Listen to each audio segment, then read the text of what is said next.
Meu nome é Ávila Vidal, eu trabalho no Departamento de Gestão e Incorporação de Tecnologias em Saúde, desde os seus primórdios. Né? Tenho muito orgulho disso, de fazer parte dessa história da Conitec, desses 11 anos da Conitec, e que hoje, né, estamos aqui comemorando. Trouxe até a capa da apresentação, porque estamos no ano comemorativo. Né? E acredito que temos realmente muito a comemorar, porque escrevemos e construímos uma linda história, né? Difícil, árdua, mas que hoje temos orgulho de contar. Né? Então, eu vou aqui começar. Ok, então essa história começa lá em 2011, né? E temos um marco, que é uma lei, né? A 12.401, que ela traz uma série de inovações. Incorporávamos tecnologias no SUS antes disso?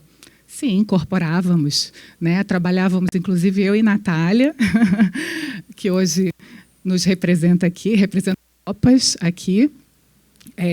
Trabalhávamos no Departamento de Ciência e Tecnologia, numa coordenação pequena, que respaldava, né, tecnicamente, a CITEC, que era a antiga comissão, né, que fazia essa avaliação de incorporação de tecnologias para o SUS.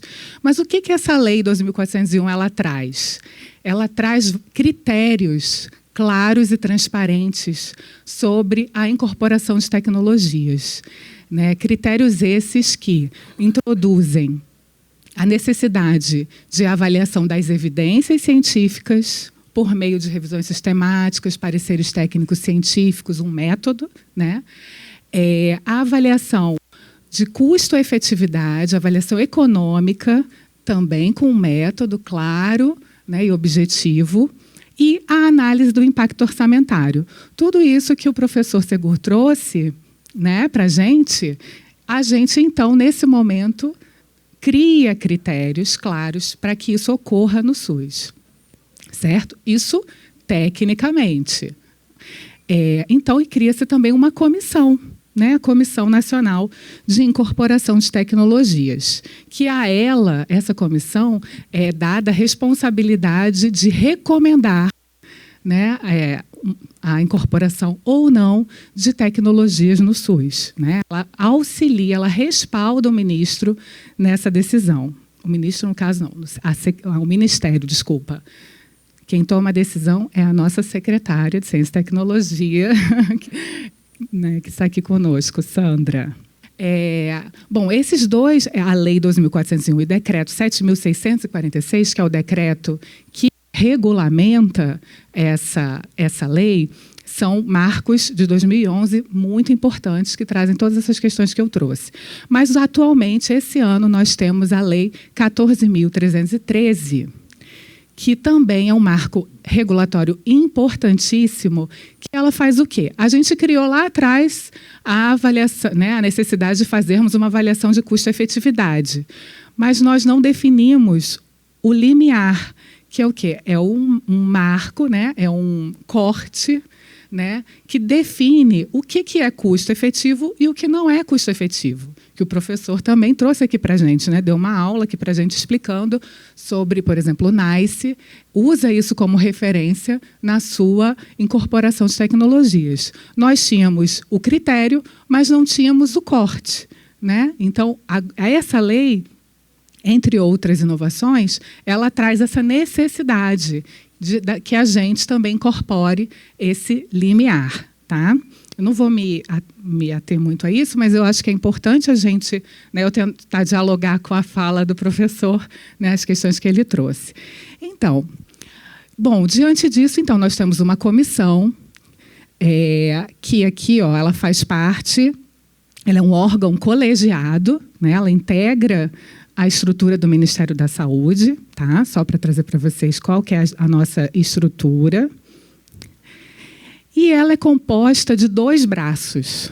Né? A gente tem o braço, que é o plenário da Conitec, que é composto por 13 membros, que são, né, todas as secretarias do Ministério da Saúde, Conselho Federal de Medicina, Conselho Nacional de Saúde, CONAS, CONASEMS, ANS e Anvisa. E nós temos a Secretaria Executiva, que é um departamento que trabalha, né, que é o qual eu trabalho, em função da Conitec, né, em função das necessidades da Conitec. Bom, e aqui eu já trago um outro diálogo aqui com a apresentação do professor, né? Bom, se fosse tão simples, né, a parte simples que o professor falou, né, fazer uma avaliação econômica, eu faço uma avaliação da evidência e eu faço a avaliação do impacto orçamentário, certo? Eu podia ter um formulário, fazer um checklist. Tem impacto orçamentário, é baixo, alto, é custo efetivo, é, não é, né? Agora que eu tenho limiar é mais fácil.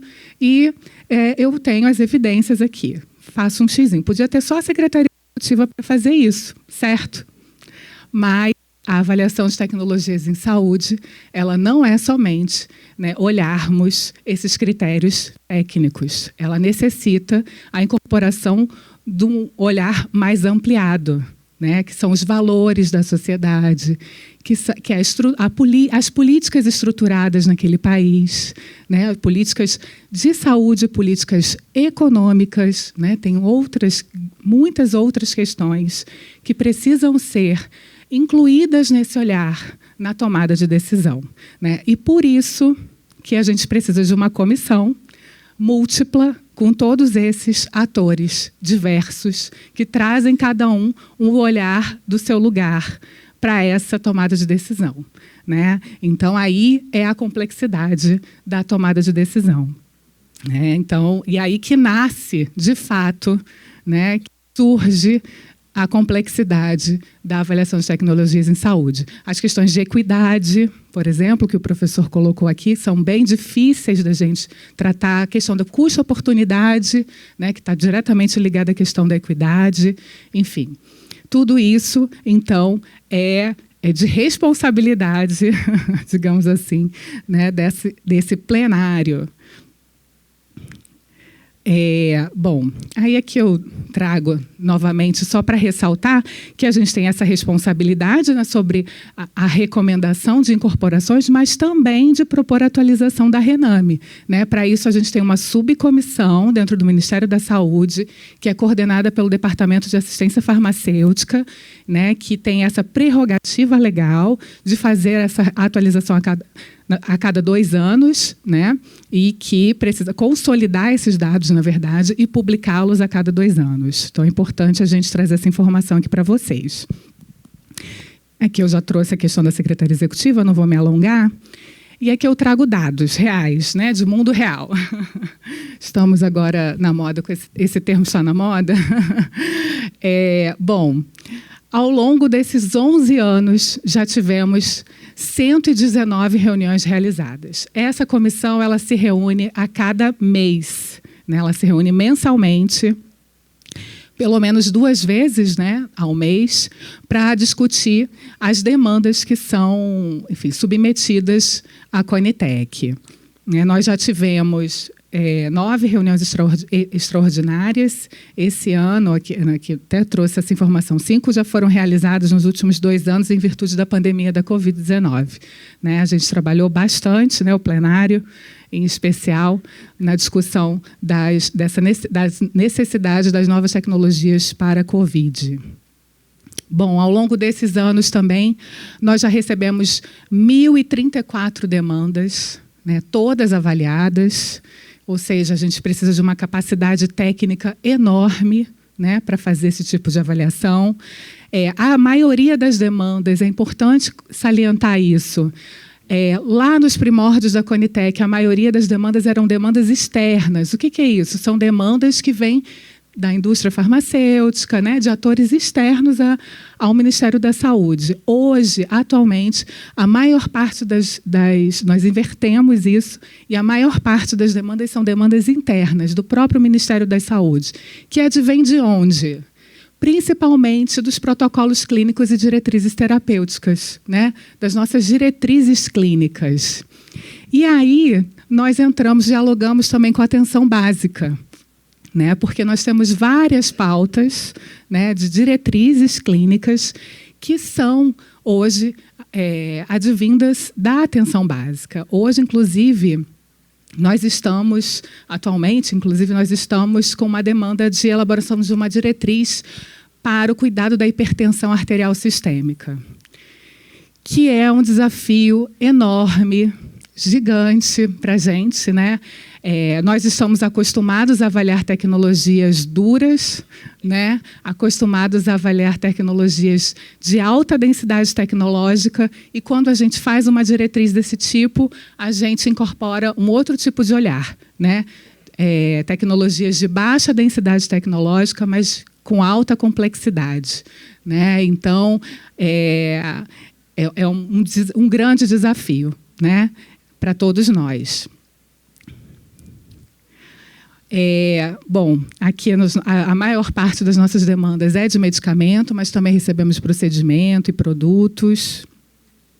Aqui eu trouxe, a título de exemplo, que já foi citado aqui, né, que o CONASEMS já nos submeteu, duas demandas, né, a da caneta para injeção de insulina humana e a enoxaparina, ambas com incorporação, né, com recomendação positiva da Conitec e com incorporação. Aqui, na verdade, eu adoro esse slide, porque aqui a gente tira o mito de que a Conitec não incorpora tecnologias, que tudo que é submetido à Conitec, a Conitec nega. Né? E, enfim, que dizem por aí, né, gente? Mas é uma fake news. Olha só, a gente, 54,8% das tecnologias que nós avaliamos foram incorporadas, tiveram uma recomendação positiva, né? Então, eu acho que isso aqui é um dado importante, né, que a gente diga. Tecnologias seguras, eficazes, né, que estão disponíveis para a população brasileira. Bom, a lei também nos trouxe um tempo médio, um prazo para incorporação, para avaliação dessas tecnologias. Assim que elas são submetidas à Conitec, nós temos um prazo de 180 dias, prorrogáveis por mais 90, para avaliarmos essa tecnologia, avaliarmos de acordo com aqueles critérios que eu trouxe para vocês, né, e que o professor explicou muito bem. E aí eu trago que a gente tem... É um desafio também, o tempo, né, apesar de ser a parte mais, entre aspas, simples, né, ela é um desafio, um grande desafio, porque os relatórios são complexos, né, e demandam uma capacidade técnica bastante complexa, mas estamos conseguindo aí vencer o tempo. Bom, outra importante informação que eu preciso dar para vocês é que a lei também nos diz o seguinte: toda tecnologia submetida e avaliada na Conitec precisa passar por consulta pública, né? Então, a gente traz esse fator de participação social importante. Então, ao longo desses anos, nós fizemos 627 consultas públicas e tivemos 361.925 contribuições, todas lidas e apresentadas na Conitec, né? Lidas, apresentadas e registradas, né, com uma síntese nos relatórios da Conitec, que estão disponíveis no nosso site. Então, qualquer um que quiser ler os relatórios e as decisões, é possível no site da Conitec. Quando a gente traz esses números, até mesmo para o NICE, né, do volume de contribuições que nós temos, eles ficam assustados, assim, porque realmente é um volume muito grande, gente, de informações, né, de contribuições. Bom, e aí é um aspecto importante que eu gosto de ressaltar e acho importantíssimo ressaltarmos, que é a participação social, né? Eu acho que, além da transparência, ao longo desses anos trabalhamos muito com a transparência, né, colocando todos os relatórios à disposição. As reuniões também estão disponíveis no site, né? As discussões das reuniões qualquer pessoa pode acessar. Temos o link de acesso a essas reuniões, mas nós temos também trabalhado muito fortemente na questão da participação social. né? Nós temos relatórios para a sociedade, né? Os relatórios são muito densos, com muitas páginas, né? Então, a gente faz todo um esforço de traduzir esses relatórios para a sociedade, né? A gente tem um relatório com mais figuras, com texto tentando aproximar da forma mais leiga, né? de apresentar o relatório. Nós temos um formulário específico para a experiência e opinião de pacientes, usuários e familiares, né, para contribuição na consulta pública. E nós temos um guia explicando como que é a ATS, qual é esse processo, como ele ocorre e como contribuir nesse processo. E nós temos agora, recentemente, que é uma iniciativa que eu acho de extrema relevância, a perspectiva do paciente, né, que nós trouxemos, né, demos voz ao paciente no momento da reunião da Conitec, no plenário da Conitec. Nós abrimos uma chamada pública, né, toda vez que a gente vai pautar algum tema, a gente abre uma chamada pública para pacientes se voluntariarem para que apresentem a sua experiência na Conitec. Bom, então, demos voz ao paciente, demos vida também aos números frios, né, do relatório, né, que, ao fazermos uma avaliação baseada naquele relatório, que é muito distante da realidade do paciente, né, da vivência daquele paciente, a gente, então, traz essa vida, né, ao plenário. Né, em muitos momentos muito, né, emocionantes, comoventes, né, todos nós ficamos muito sensibilizados, mas também temos alguns elementos, né, que é mais um elemento, né, além daqueles que eu citei, que a lei nos obriga a avaliar, né, mas também os outros elementos que a gente precisa ter para nos subsidiar na tomada de decisão. Então, eu acho que essa iniciativa aqui é uma das mais importantes ao longo desses 11 anos da Conitec, eu diria. Bom, e as diretrizes clínicas, né, que também é de responsabilidade da Conitec elaborar. Nós já elaboramos 176 diretrizes ao longo desses anos. É um desafio enorme a elaboração desses documentos, que eles exigem todo esse arcabouço técnico da avaliação de tecnologias em saúde, mas também traz outros elementos, né, que é a necessidade da gente contemplar especialistas na sua elaboração, mas também associações de pacientes, né, todas as diretrizes que nós elaboramos, nós fazemos uma reunião de escopo e convidamos associações de pacientes para ouvi-los e sociedades médicas também. Então, é um momento também muito desafiador, na verdade, um processo muito desafiador também para o nosso departamento. Bom, para fazer tudo isso, não fazemos tudo isso sozinhos, somos quase, acho que pouco mais de 100 pessoas trabalhando hoje no DGITS. Precisamos de braços, e esses braços são os núcleos de avaliação de tecnologias em saúde, hoje que fazem parte da REBRATS, que é a Rede Brasileira de Avaliação de Tecnologias em Saúde.